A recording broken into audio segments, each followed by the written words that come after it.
Cybercriminalité était jusque-là considérée comme un acte d'escroquerie en Côte d'Ivoire. Avec ce projet de loi présenté par le ministre de la Poste, des Technologies de l'Information et des Télécommunications à l'Assemblée nationale, un cybercriminel est désormais passible d'une peine d'emprisonnement allant de 1 à 20 ans avec une amende de 500 000 à 100 millions de francs CFA. La cybercriminalité est l'ensemble des infractions pénales qui se commettent au moyen ou sur un réseau de télécommunications ou un système d'information.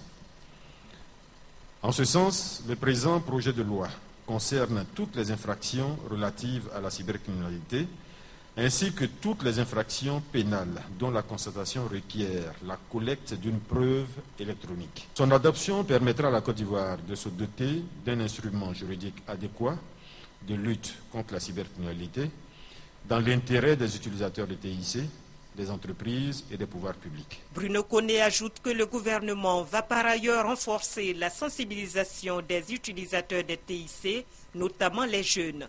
Des étudiants venus assister au débat à l'hémicycle ont marqué leur intérêt.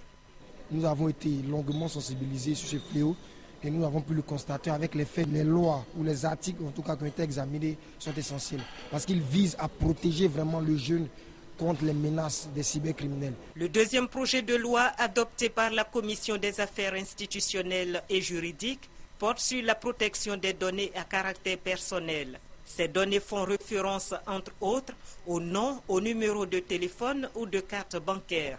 En protégeant ces données, le gouvernement entend sauvegarder la dignité des populations.